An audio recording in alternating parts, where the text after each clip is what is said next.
Welcome to Politics Done Right. I am your host, Egberto Willies. This is a progressive program that will take the mystery out of politics. This is the program that will encourage you to make sure government becomes we the people. Whether you are liberal, progressive, conservative, or otherwise, you get to air your point of view. We are an independent media outlet that, unlike mainstream media beholden to corporations, we only owe allegiance to you.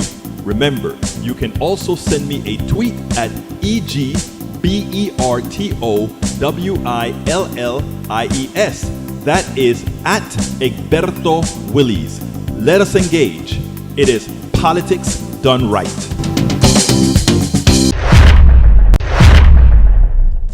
Well, folks, welcome to one more edition of Politics Done Right. I'm Egberto Willies, your host. Thank you so kindly for being part of the show. We're going to have a great show for you today, as usual.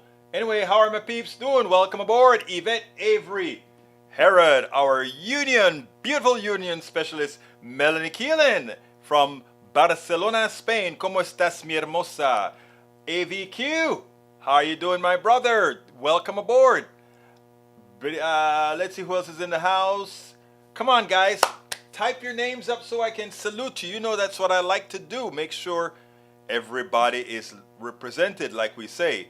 Represent. Let's see. Audio, video, good? Great. Love to hear that. Love to hear that everything is working fine. All right. Rudnan starts out with LA Times. Why desert golf courses and artificial lakes remain untouched by the Colorado River crisis. Can't have golf courses in the desert during a mega drought. The states are restricting home usage but exempting large businesses is a corrupt injustice. When the federal land management comes to regulate water usage later this year, golf courses are on the top of the chopping block, along with unsustainable farming practices. You know how it goes here. It's not about the people ever. It's business first, you know. I tell you, I went to an online conference, and what they tried to bring is they brought right-wingers, middle-of-the-roaders, slightly right, slightly left, and lefties like myself to talk. And we started talking about what America needed and the businesses, the things that America need. Welcome aboard, Lee Grant. Welcome aboard. And it was interesting because the first thing the right-winger and the guy from the middle right asked was, how will it affect business? In other words, a policy change that helps people.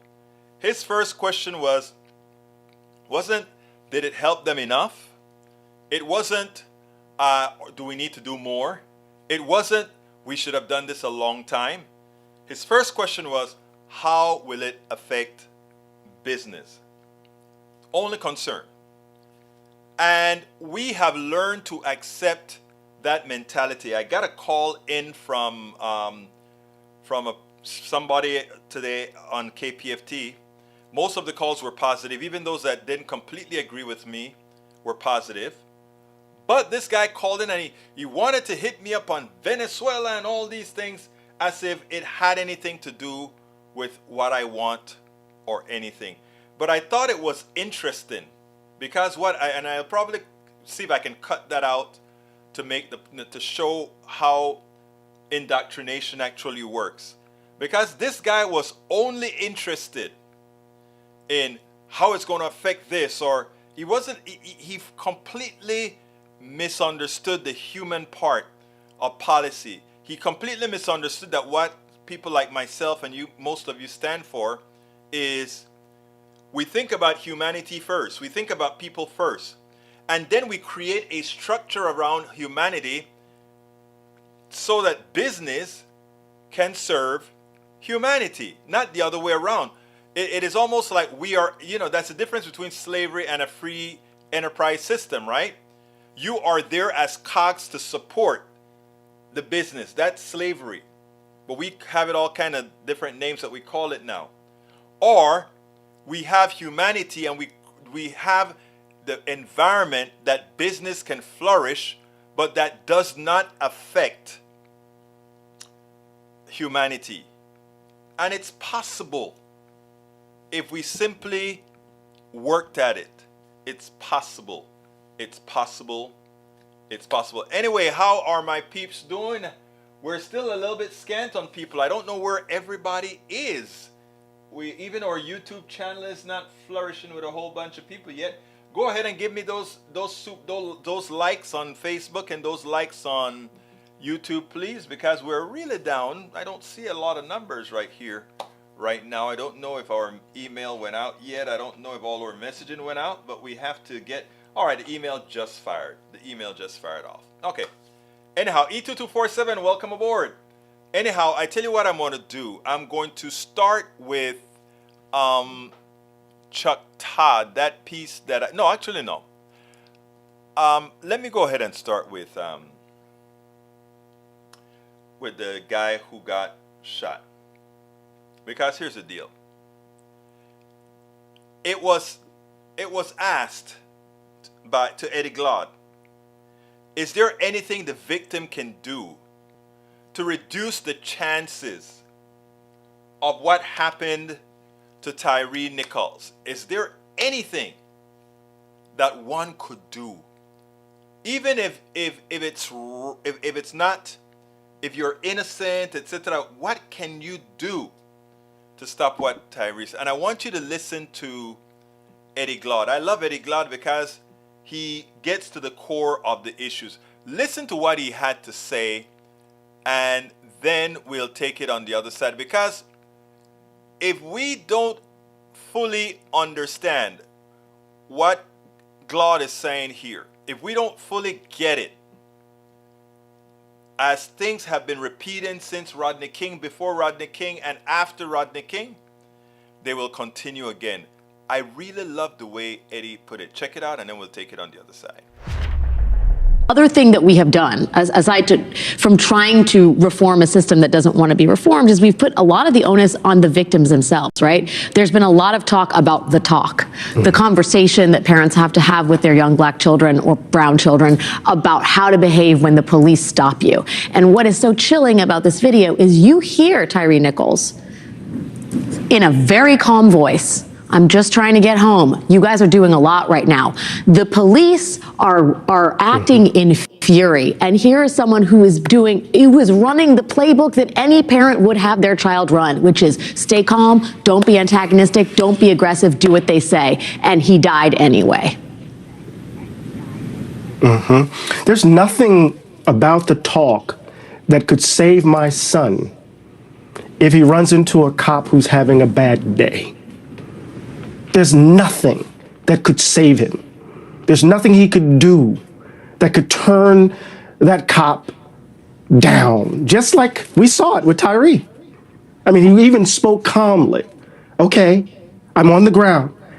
And what we heard in response to that, I want to just say something that echoes something that Rashad said, and I want to put it in a phrase. Diversifying evil doesn't change the meaning of the noun. Diversifying evil doesn't change the meaning of the noun. You could put black faces in these institutions that are fundamentally corrupt at their core. It doesn't change the fundamental nature of the institution. This is what Baldwin was writing about, the evidence of things not seen in 1987. When he was trying to come to terms with all of these poor black babies being killed in Atlanta with a black mayor and a black chief of police and the city too busy to hate. Right? So you're right. There's nothing I can do as a parent to protect my child from organized state violence in that way. And don't put it on me. Don't put it on us, right? In some sense. But we have to name it for what it is. I'm sorry. We have to name it for what it is.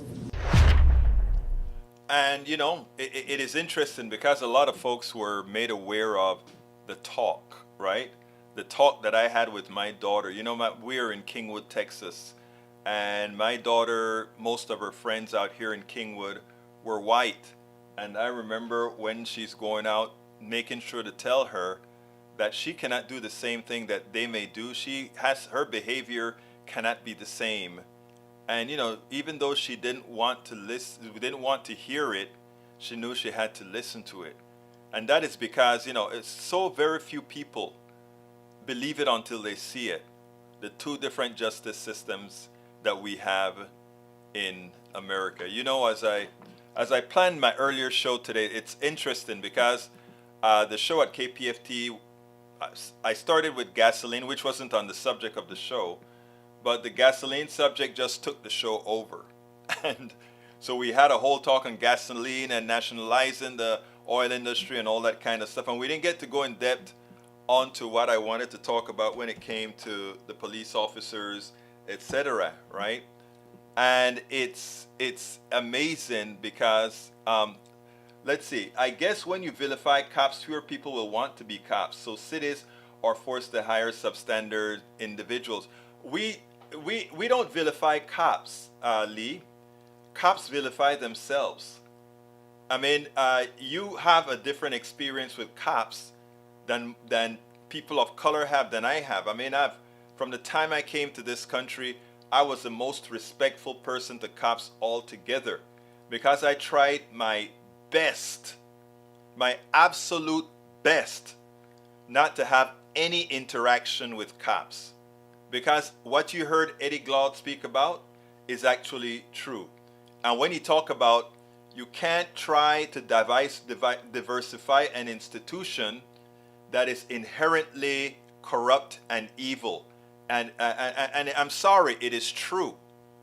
I want to see a cop if somebody's attacking me. But my fear of seeing a cop when somebody's attacking me is that the cop will turn and be one of those attacking me as well. As crazy as that sounds, I can tell you many friends who that has actually happened to. In other words, they call to report a fight between two people and the person who turns out getting arrested is exactly who called the cops. And the reason why is when we talk about systemic racism and when folks don't want to talk about that, guess what? It is really true. And people say, well, look, those were 5 black officers. Let me give you an interesting fact that very few of you have yet to know. Because I was going to talk about that. I tell you what, let me read what I said was supposed to be on my show this morning that wasn't. I said, why Memphis acted so fast on Nichols' murder. And let me put that on the screen. Let me get that on the screen. This is my Substack. You can read the entire Substack at politicsandright.com/newsletter. Politicsandright.com, that's newsletter. This is the newsletter I sent out before the show today. And it says, why Memphis acted so fast on Nichols' murder? I said, the 5 police officers immediately fired and charged with murdering Tyree Nichols are about to learn a lesson. They will be privy to the dual injustice system most criminal and social justice activists have been fighting to eradicate. There were no chance of Blue Lives Matter. There was no wait for all the data to be reviewed. Additional officers that were complicit so far have not been charged. And let me stop there.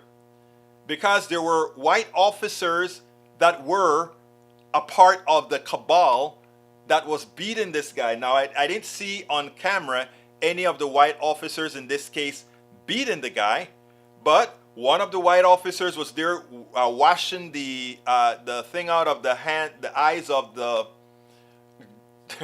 the incompetent cop who got the spray in his eyes, and another one was on the side as well. Nobody tried to stop the murder. In America, when you are complicit, you are also charged. They weren't charged. The 5 black guys were charged. And it is what I'm talking about when I say there were no chance of Blue Lives Matter. There was no wait for all the data. Additionally, officers that were complicit so far have not been charged. Think about that. These officers were caught on the few cameras that terrorized the young man, but that is the modus operandi of the policing system in America. Many police officers see themselves as some enforcer. They get their kicks from dominating others. Go into any minority or poor area and they would tell you that the beatings you saw are standard procedure, mostly not videoed.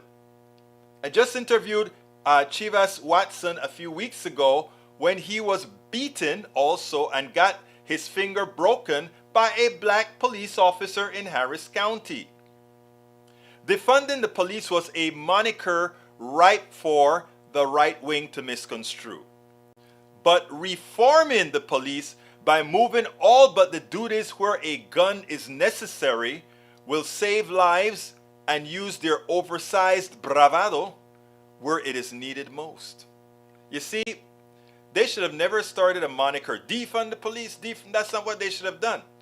They should have simply progressively removed the job descriptions that police have. Where police officers are needed for the bravado and the gun, let them go there. When there's a criminal act, when there's a shoot and all, send the police officers. But when there are psychological issues, when there are traffic, we don't even need traffic stops. We have enough cameras around to go ahead and handle mailing you a ticket so that you don't have to have an interface with the cop. Because God forbid, I don't want an interface with a cop when he's having a bad day. And suffice it to say, I'll be honest, I have had bad and good encounters with police officers. Okay, but I tell you, and not only that, I've written blogs about good police officers that I've encountered that actually got one of them a commendation. So I'm not some person that is anti-police, and no, I'm anti-bad police, but most police officers, I will grant you, most police officers are bad by inference. In other words, they know bad police officers and they're doing nothing about it. And if that occurs, you continue to have the bad police officers. And we have to we have to understand that. We really need to understand that. You know, I want to go ahead and pull up, what is it? I think I called it, I can't remember. Let's see. I think it was police, and let me do a search here, because I want to show you all to be sure. KPFT police. Let's see if that'll bring that article up, because a lot of folks. Oh, here it is. Here it is. Just to let you know, I am not anti-police. The last night I had this encounter with a Houston police officer. I put that on the screen. This is epitome of a good police officer. I wrote this blog and for this police officer, and you see the picture with me and the police officer, because he stopped me. And by the way, he did stop me for driving while black, okay? Because what he said I did, I mean, even if I did it, it's not something that you would have stopped somebody for, but he stopped me, okay? But he was very professional. He just wanted to know I was in an area that probably a lot of folks at the time probably didn't look like me, okay? And he stopped me. And he claimed that I did X, Y, Z. I don't really think I did. But anyhow, I'm not going to read the story, but he stopped me. We had a professional interchange. He didn't give me a ticket. He just said, please don't do that. He just wanted to see who I was. And because I was very methodical, read this article. I'm going to put this article in the chat so you guys can actually see it for yourself. That's the article that I wrote on this officer. But I had an update where I said, I just received an email from the Houston Police Department. The name of the officer is Chad Minton. As a result of the blog, Officer Chad Milton received a written citizen commendation. Just to let you know. Egberto, Egberto, one more for the screen. Okay, you want something on the screen? Here we go. All right, there we go for the screen for brother. Let's see, introducing cross-app messaging. You can now search. All right, let's see. Here we go. Why the hell are we even, this is what Radnin just gave me to put on the screen. Why the hell are we even still doing traffic stops anyway? For speeding, we're sending armed people around to pull people over and confront them in person for things like busted taillights. Why? Take a plate and mail the effing ticket. And that's what I heard somebody mentioned on TV last night. She said, we don't need to use armed police officers to go interrupt the lives of somebody. Go ahead and take a picture and send them a ticket. That's all you need to do. All right. Saludos, Roberto Lewis. Welcome to Politics Done Right. Lee Grant, welcome to Politics Done Right. E2247, welcome to Politics Done Right. we also have from Lee Grant, he says, I guess when you I read that already. No, we're not vilifying cop. We're just calling things out the way they really are. And here's another one from El Senor Rudnin. White Americans, the talk. African Americans, the talk. The birds and the bees for Houston boys and girls, actually, because I had to talk with my girl. It is about exactly. Thank you for that one, Rudnin. You know, instead, there are some people that refuse to accept that some of us of a certain hue must have the talk, right? And instead of trying to see things through our eyes and see the reasons we have to do this, they try to make an excuse for the police officers. Please don't. Please don't. Accept what we're telling you occurs to us, often behind closed doors, often away from cameras. We have to live it. Not because you don't see it, because that's the intent, for you not to see, but we live it. And I'd like one of you that constantly harp to just come and say, could you please tell me your experiences? You should try that sometime. All right, Lee Grant says, I heard the 5 black officers were tools of white supremacy. Yes, they are. There's absolutely no doubt about that, Mr. Grant. E224 said, AG Gerlin playing snooker with the AG bar and Jamie. Yeah, I heard you, man. Ledo says, yeah, me too. Everything is racist. It must be really hard to be black. Actually, it is. It is hard, Mr. Ledo. When you have to change, you always have to try to not walk into the undeserved or unwarranted fear. When you go into establishments, you always have to watch your tone, because when certain tones come out of you, it is threatening. But if it comes out of you, Ledo, you're just being aggressive. You're just being, hyped, heated. Comes out of me, I tell you a story, and this happened with a friend of mine. I was doing Politics Done Right, and believe it or not, it was on this issue as well.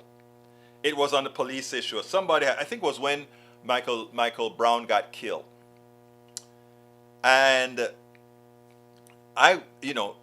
when Michael Brown got killed, it played a number on me. And I think I had an extra show or something, an extra Politics Done Right show when it just happened. And, at the time I was the president of the Kingwood Area Democrats.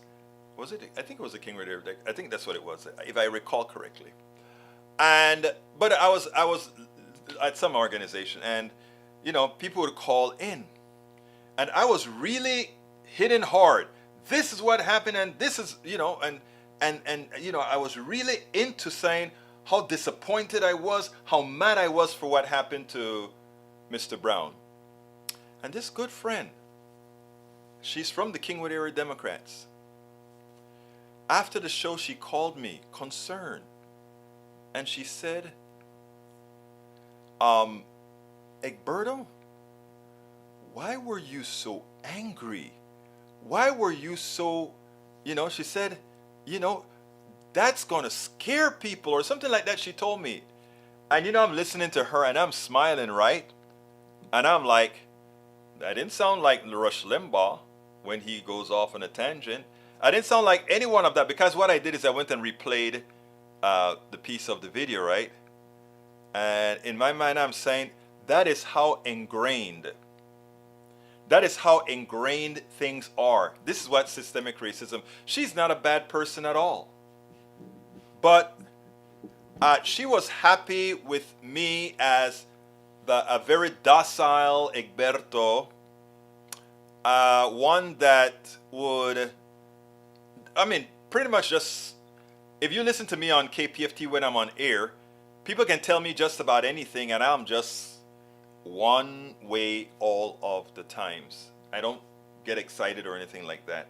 But God forbid that I get excited. And when I am talking about me as a black Latino Caribbean dude, I'm talking for every person of color here. You're either an angry black woman, an angry Latina, or something of that nature, because you're wanted to put in a box. And by the way, it's not only your white counterparts that evaluate you that way in certain circumstances. It's even the cops. Like you saw the video with the cops who attacked this guy. They went out there ablazing. They opened the door and dragged them out of the car. They were, and I have videos where there are white folks driving the car, cussing at the cops, and they come to the car and you don't see the same behavior in the aggregate. I'm not saying it never happens. I'm saying in the aggregate, you don't see the same behavior neither by black cops or white cops. And that is because the humanity of some is more respected than the humanity of others. And until we accept that reality, we can't change. You have to first accept that that's the reality. And when you accept that, then we can work on our hearts to make the change that needs to be changed. Lee Grant says there are some protests and destruction this weekend, but it was tempered by weather and the black cop effect. It's not the black cop effect at all. People are more upset at the black cops than they would at a white cop who did that, because as it turns out, it shows how diseased the police system is. So that was a wrong conclusion, my dear brother Lee Grant. Eric A says inferences are being mentioned here. Calculated inferences. Daniel Edo says it's best to riot for fake racism in the summer. Wow. Of course, Daniel. Hi, Peggy Lopez. How are you doing?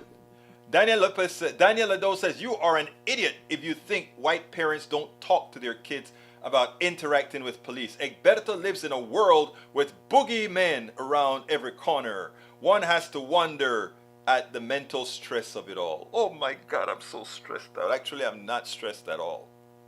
At all. From the time I started doing the right thing as far as promoting good, not being a hyper-capitalist just dependent on money, I've actually been doing very well mentally. Economically is a different thing, but mentally it's been doing great. Good afternoon, Maywood. Peggy Lopez, good afternoon. Peggy Lopez says the blue uniform changes everyone to blue. Internally, within the blue shirts, they see color of the pairs, which each having their place. Again, but these black officers are going to realize two justice systems.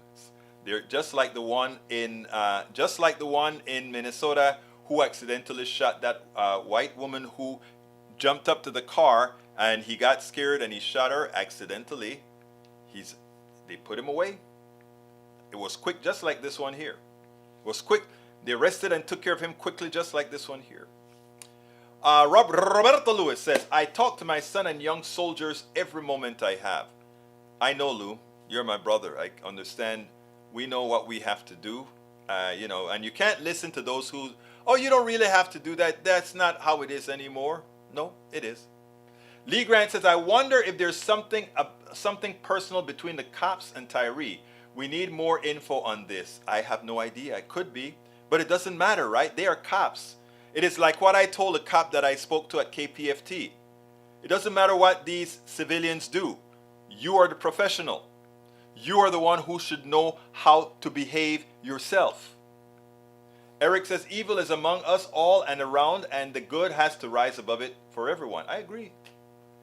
It was the chief that had a lot to do here, right? Of course. But we already established the fact that the institution of policing itself is a white supremacist system. It's an inherently racist system. I don't have to debate that. Just look at the numbers. That's all you got to do. You just have to look at the numbers. It's inherently racist. I don't speak about this a lot, but this particular time, this particular issue, it is essential that we get it. All right, enough of the police issue with Tyree. I feel for him. I feel for his parents. Bridge MCP is not with us. I'll have to give her a call later on, make sure all is okay. I know that there's she had a lot of snow to clean up and all that good stuff, but I'll check with her. Don't forget, folks, if you're on YouTube right now, consider joining our PDR Pass. Just click that join button. Anyhow, let's continue. Chuck Todd. I was so impressed with Chuck Todd. You know, a lot of people later on gave me hell. He's just doing his job. Yeah, but you know, when people do a good job, like just when my cop did this good job, when this cop here did a good job with me, I made sure to get him commended. When he did a good job, I made sure that I called it out. I even called it out at KPFT on air. I got a lot of pushback from progressives who said he was just doing his job. That was his job. I understand it was his job. But given the treatment that so many get from these guys, I think it's important that we do this. All right, let's go ahead. My brothers and sisters, let's listen to Chuck Todd. I think he did a great job. A combative Chuck Todd today was on point, by point, right on Trump's lapdog representative, and now he's chairman of some of these committees that are going to really have all the charades. Jim Jordan came out like a radical lapdog, and you know what? I was surprised to see how Chuck Todd handled him. Check this out, and then we'll discuss further on the other side. Just last week, we learned that a former FBI agent, special agent in charge of counterintelligence in the New York division, was taking money from a Russian. And this wasn't just, this was the special agent in charge of counterintelligence in New York, taking money from Oleg Deripaska, not just any Russian, the Russian. Yeah, and he was also, who his American advisor was? Oleg Deripaska, the former campaign manager to Donald Trump's campaign. I understand. Paul Manafort. I understand. This is so. But does this not raise some troubling signs here? It sure does. That's Paul Manafort was the go-between for Oleg Deripaska. He gave him polling information on the campaign. Oleg Deripaska also paid Christopher Steele, who was the key guy on the whole Steele dossier that launched the Trump-Russia investigation. Guess who one of the people was who involved in launching that? Mr. McGonigal, this special agent at the FBI. So that's why we're looking at this attack of so you're going to look at government against. Are you going to look at the role Paul Manafort played with Oleg Deripaska? To the extent that may come in, but we're focused on the number of things we've seen here, and I haven't even got to the Department of Homeland Security. They're trying to set up the disinformation governance board. Well, I want to unpack a little bit. You talk about the FBI abusing powers when it comes to parents and the school board. School board members were getting death threats. These weren't idle things. These weren't parents just yelling and screaming. These were actual death threats to elected officials. And the FBI got a tip. Should they not look into a death threat when an elected official gets a death threat? You're trying to create a controversy out of the FBI following up on a tip. Literally, this is what Loudoun County, Virginia school board member, if she doesn't quit or resign before the end of the year, we will kill her. But first, we will kill you. These were among the comments. In Dublin, Ohio, a school board member, you have become our enemies. You will be removed one way or the other. Shouldn't the FBI investigate these things? One of the people they went to investigate was a mom, and they said because she's in the group Moms for Liberty, and because they have firearms at her house, they go investigate her. You get investigated in America for that? They show up at your house? Now, you don't think that has a chilling impact on other parents? This committee is about protecting the Constitution, in particular, the First Amendment. The problem that when you look at it is you want to talk about the weaponization of the Justice Department. You don't want to look at anything that happened during the Trump years. He subpoenaed data on Congressman Adam Schiff and Eric Swalwell. That is known. He secretly obtained reporters' phone records using the Justice Department. He pressured the Justice Department, Donald Trump did, to go easy on Michael Flynn and Roger Stone. The Justice Department was pressured by Mark Meadows to investigate this election fraud. He even tried to change the leadership at the Justice Department. My point is, if you are concerned about the weaponization of the Justice Department in the Biden years, why not investigate the Trump years? We're going to look at threats to the First Amendment. We're going to look at this. What Elon Musk through the Twitter files has displayed is unbelievable. The idea that the FBI was paying Twitter $3.4 million to help them suppress information. That's not how it works. Keep information from the American Twitter to comply with subpoenas. That's the federal law. Do you think it was okay? That's a law Congress passed. Do you think it's okay for the FBI to be meeting every week and suppressing information about a conservative and suppressing the Hunter Biden story, which we know is true? Do you think that's all right? I think most Americans say, no, that's probably information. I understand, but this is a private organization that made this decision. But you keep talking about this raid on Donald Trump. The amount of time, there was 9 months between the initial action that the archives made for request of documents before they even turned it over to the Justice Department. The subpoena was issued 60 days before they actually executed the subpoena. And more importantly, the only time the public found out about it is because Donald Trump told the public about it. This was not some sort of, you paint it as a picture of the FBI did this, and this within hours of each other, when it was actually a year and a half of Donald Trump not complying with any of the requests from National Archives. A year and a half. This is not some sort of proof that somehow that they've weaponized and playing politics over here. They raided Trump's home. They haven't raided Biden's home. Because Biden didn't defy a subpoena, Congressman. He defied a subpoena. By the way, he had 60 days to comply with the subpoena before they actually executed. President Trump had documents locked in a room with Secret Service protecting them. President Biden had documents in his garage and in a think tank that was funded by the Chinese. I think there's a difference. President Trump was the only guy who was actually president. You talk about that. You're worried about the Chinese and Hunter Biden. I'm just saying. Are you worried about the Chinese and Donald Trump? They took pictures of. Are you at all worried about that? No, I'm not. But they took pictures of the documents at Trump's house. They took no pictures of documents. In fact, it's not just me who would like to know what went on here. Senator Warner said it last week. He would like to get a briefing. He wants to see the documents. No, and guess what? The FBI is saying no, but they took pictures of the folders in Trump's home. The issue is not whether what Joe Biden did. No, the issue is equal treatment under the law. That's the issue. No, the issue is treatment under the law. You do not seem to ever see the same conspiratorial problems when it's a Republican. Those were all investigated for 4 years, and they continue to do it. Their Durham investigation investigated everything you're trying to investigate and came up with nothing. Do you not trust Bill Barr and Mr. Durham? The Mueller investigation, we had 2.5 years of this, and they were going to find Russian collusion. And guess what? They can't. Even though Adam Schiff told us that the Durham investigation did not come up with any. They investigated all these concerns that you had about the FBI, about made up snitches, all these things. They didn't find anything. Why is it that you want to reinvestigate it? They found that Kevin Kleinsmith altered documents and he pled guilty to it. That's finding. When you got someone at the FBI altering documents in front of the FISA court, that's not finding anything. That's pretty important, Chuck. They did not find what you are claiming that is out there. Let me ask you about subpoena compliance. You didn't comply with a subpoena from Congress. Why should you expect the Biden White House to comply with your subpoenas? Well, first of all, I never told the January 6th committee that I wouldn't come testify. What I raised is concerns. They first asked me, I sent them a letter back. I never said no. They never responded to the letter. Next thing I know, they issue me a subpoena. I sent another letter back to them. I never said I wouldn't comply. How about telling us what you talked with Donald Trump with on January 6th? Be happy to talk to you about the concerns I had. No. But what were your conversations? I don't divulge conversations with my colleagues or with the President of the United States. I mean, I talk with him all the time. I talk to my colleagues all the time, but I don't divulge those conversations. Has the current special counsel that is looking into January 6th, have they subpoenaed you for anything? No. Have they made any contact? If they do, will you comply? Of course. Look, imagine if when Republicans showed up to meet the press, if Chuck Todd and others used to drill them this way. Yes, they still got their piece out. Jim Jordan was still able to get quite a few lies out. I cut some of them out because I wasn't going to be a medium for him to use to expose his misinformation, lies, etc.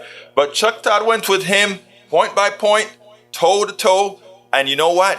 He even embarrassed him at one time because when he tried to bring that Russian issue up, it turned out that the person that had the most involvement with that Russian oligarch, that Russian stooge, if you will, was none other than Manafort, the guy who was President Trump's campaign manager. Chuck Todd did a good job here. I think he could have done a bit better by not giving Jordan as much talk time that he did because he still used the airwaves to misinform. But, you know, when it comes from the mainstream media, that Chuck was able to push back as he did, I think it's orders of magnitude better than before. Jim Jordan showed exactly who he was. Jim Jordan showed that he's nothing more than a stooge for Donald Trump. He's nothing more than somebody that is a hack. He is definitely a hack, and you know, it was great to see. I really enjoyed that interview, and I really enjoyed actually giving Chuck the kudos that I think for this interview he deserved. every single time that Jordan came up with a lie, he pushed back. He pushed back at the Russian and Oleg, right? Made it reminded that Oleg was actually working with Trump's guy. He gave a good pushback on. I love the Twitter one, right? The big thing in right-wing media is, oh, Twitter is getting money from the FBI. Twitter always gets money from the FBI if they're asking them, we need this information, this information, this information. The FBI has to do what? Pay for it. I didn't call Todd a hack. I called the Johnson a hack. So if I said Todd, I made a mistake. But anyhow, so so he hit every time, because every single point that Jordan brought up is either misinformation, disinformation, or a lie. Always. All right, let's see. Lee Grant says the Memphis Chiefs will be out in no time. Wouldn't surprise me. Let's see. Michael Rodden says Jim Jordan has his stories and his talking points and doesn't want to hear anything else. Well, he knows all the information, nor address any counter. He doesn't want to address that because he can't. But he knows all this stuff. For these guys to be lying, they had to know the truth. Let's remember that. They're lying because they know the truth. All right, Macaron says Trump weaponized the Department of Justice to go after his political rivals. Regular Republicans don't do that. Democrats don't do that. The DOJ is supposed to be an independent part of the executive branch, not directed exactly. Trump tried to stonewall NARA, the FBI, and DOJ for over a year, lying about willfully retaining government documents. Biden launched an investigation into himself as soon as any government documents were found. These are not the same. Eric says our current leader has had his for years and has 1,850 boxes and other electric files. Okay. Again, that's right out of the right wing. Eric Hayes says equal justice under the law, not blind justice. I agree. Eric says, Egberto, censorship of the news via Chuck Todd show is bad too. Think about it. Yeah, it used to be censorship of any progressive ideas. It's to some extent, it is still censorship of progressive ideas. Daniel Ledo says, notice how Chuck Todd is focused on the crimes of the man out of power rather than the crimes of the man sitting in the White House. Which crimes are more immediate threat to the Republic? None. Because Trump is a has-been, and Brother Biden, I hate to tell you, really hasn't committed any crime per se. Let's see. Michael Rudnan says, Daniel Ledo, the crimes around January 6th are orders of magnitudes worse than anything you might be imagining. Biden did. That said, I am curious which specific crimes you are alleging Biden did. What's the right wing's bubble lying to you about lately? I hear you, brother. Then we got, para ver. Weekly meetings, Egberto with Twitter to force them to do their bidding. Oh, Lord. Oh, Lord. Oh, Lord, Lord, Lord. You know, I told a guy today that we're all indoctrinated, but some indoctrinations all indoctrinations are not the same, right? And unfortunately, I won't say that. All right, what time is it? We are at 47.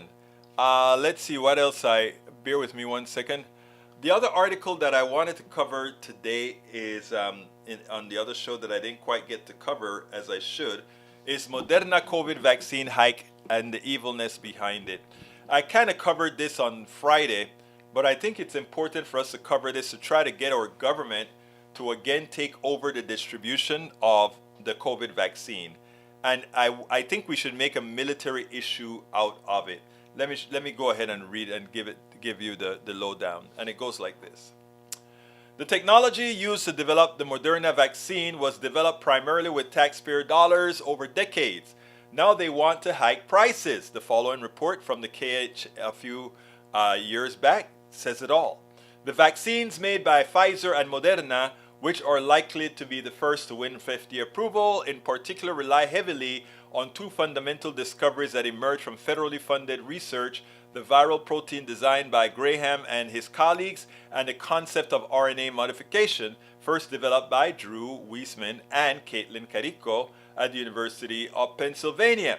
In fact, Moderna's founder in 2010 named the company after the concept modified RNA, Moderna, according to co-founder Robert Langer. This is the people's vaccine, said corporate critic Peter Mayborg-Duck, director of Public Citizens Access to Medicines program. Federal scientists helped invent it and taxpayers are funding its development. It should belong to humanity. I agree. Moderna, through spokesperson Ray Jordan, acknowledged its partnership with NIH throughout the COVID-19 development process and earlier. Now, that's from the article. Now, this is me. COVID is a vicious virus. Everybody who wants a vaccine should get one. It is a national security issue. So, a vaccine developed from taxpayer dollars and an excellent infrastructure should be paid for by our government just like our military is. More importantly, parasitic corporations should not provide or should not profit from something necessary for national security. It costs $2.85 to manufacture the COVID vaccine. Moderna sold it to the government for $16 a shot. They sold it to the public for $26 a shot. Now they are proposing selling it to the public for $130 a shot. Wow. More than 5 times the cost to the people. Think about that. This is proof positive that healthcare does not belong in the for-profit domain. The inability of people to pay and an evil corporation profiting off illnesses or preventing illnesses that kill and are highly contagious shows an inhumane and soulless system. I don't know about you guys, but I love humanity. I want to live in a humane system. That's why I'm doing what I'm doing. We are going to change it back to a humane state, humane living. All right, Michael Rodney, let's see. Eric Hayes says weekly meetings. I got that. Let's go to Rick Martinez. Welcome to Politics and Right, Rick Martinez. That Jim Jordan part that says equal treatment can say not doing it right, but I say this again. Yes, if each act same. Trump delayed, blocked, that lied, and then Biden didn't, so you don't get equal treatment. I think I get it. All right. Daniel Edo says, so classified documents stolen from DC and stored in a garage is no longer a crime. Sweet or grandfathering that? Yeah, but it's a crime depending on whether it was done inadvertently or not. Trump made it clear he did it inadvertently. He did it assertively.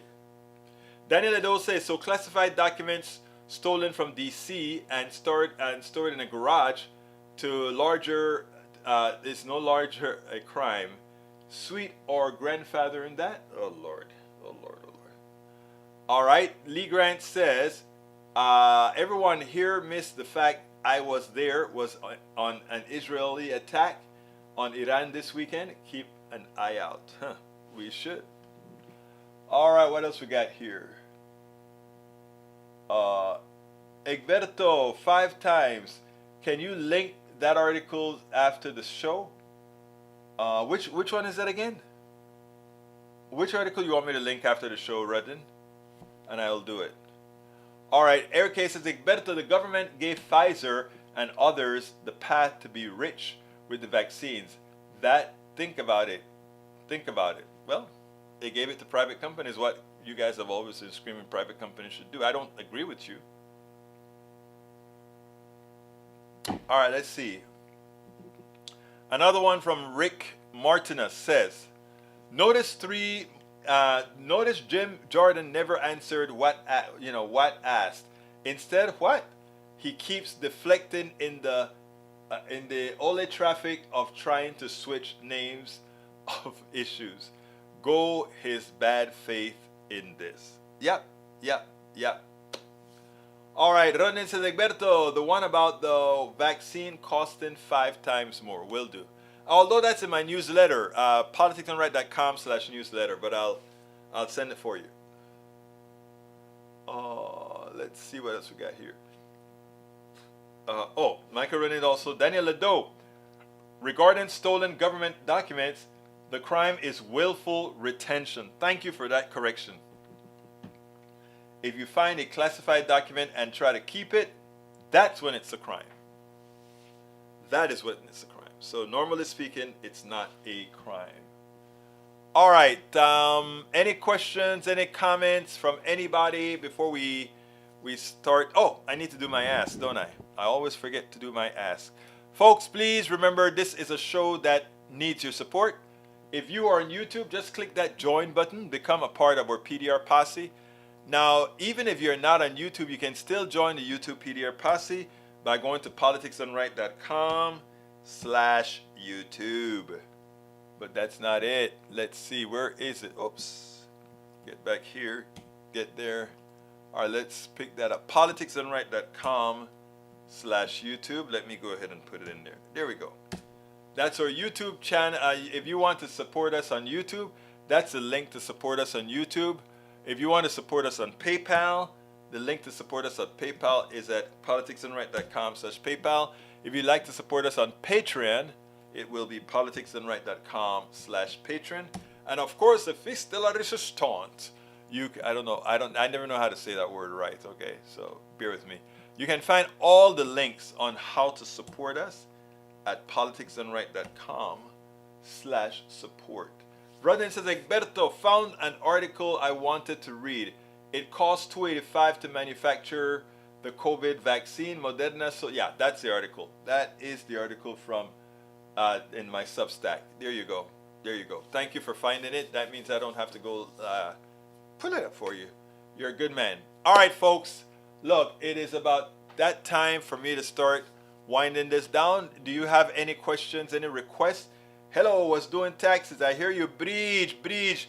She's in the house. She was doing her $1 million taxes.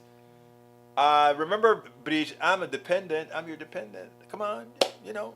I'm kidding. But anyhow, it is important, folks, that we share this stuff. Please share it. Please like it. Please like it on Facebook. Up thumb it on YouTube. But please go ahead and help us get this infrastructure going right. And you know what? I would like to do a lot of replication. So if anybody has the urge to do some of this, feel free to speak to me and we'll kind of tell you all the little equipments that you need to get it together so that you can be one of our voices. Anyhow, my name is Egberto Willies. This is Politics Done Right. And you guys know how I end this baby. I am what? Adios.